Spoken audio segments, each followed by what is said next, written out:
Here we are in 2025, an amazing year for Xbox game studios and for Xbox in general, releasing over a dozen games in what will probably be remembered as one of the best years in terms of publishing. It is, however, truer than ever for one of their internal studios, namely Obsidian Entertainment. After the incredible Avowed at the beginning of the year, followed a few months later by Grounded 2, the sequel to the original surprise hit, we are now given another sequel that has been given a much bigger budget and has a much bigger scale than the original. We're talking here about The Outer Worlds 2. Obsidian has been able to develop games at a frantic pace, all while keeping the quality high, something that very few studios have been able to achieve. While I do think some elements are similar between their titles, that could also be on purpose in order to ease in development of their titles and simplify their workflow to bring more content for us, the gamers. Outer Worlds 2 begins with a little endgame section that will somewhat serve as a tutorial for the game. As the sequence ends, you take control of your character several years in the future and meet up with someone from your old crew and begin your adventure. As you progress and discover that rifts are disturbing Arcadia, you start your investigation in order to figure out who or what is causing them and bring an end to all of this. I'll be honest here, and it could be me entirely, but I have played Avowed and now this game to completion, and for some reason, while I think the writing is impeccable and quite funny at times, especially in Outer Worlds 2's case, there's just something about how much there is to grasp here and follow in order to fully take in the story that I sometimes feel lost. Everything about the storytelling feels very well done, and going by word of mouth, it seems that in general this is very well received. But to me, it all feels confusing at times, to the point that I reached the end of the game and wasn't really sure why I was there and who I was fighting against. This isn't to say I didn't have a fun time getting there, just that maybe this isn't specifically my type of game, although I did enjoy myself enough to warrant completing it. The game also has lots of branching paths and choices along the way, and even at times gave me the opportunity to align with a specific faction for advancing the story, for me to just switch it up midway and go with the opposite faction in the end. There is also the usual fight or talk your way through type of quest during the game, although I'll admit, I mostly did mine playing by fist. But that's just the style I prefer.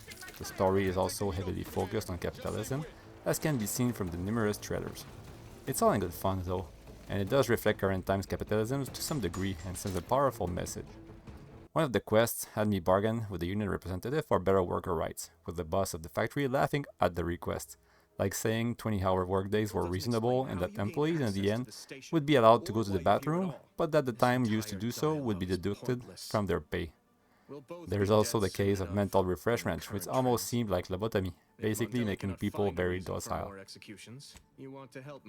Gameplay-wise, the game is super smooth, giving you tons of freedom of movement and not feeling archaic or tank-like, like some of the older first-person Western RPGs. You can also play in third person, if you so prefer. In terms of character builds, there's also a lot that can be done here, and for fans of the genre, I'm expecting numerous replays, along with unexpected builds that even the developers probably didn't think about.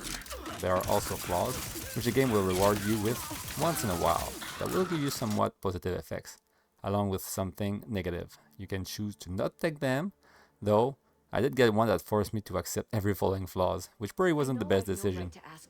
Overall though, I feel like this is exactly what Western RPG fans usually request, and I think there is something here for everyone. It's a matter of figuring out your playstyle and use your points accordingly.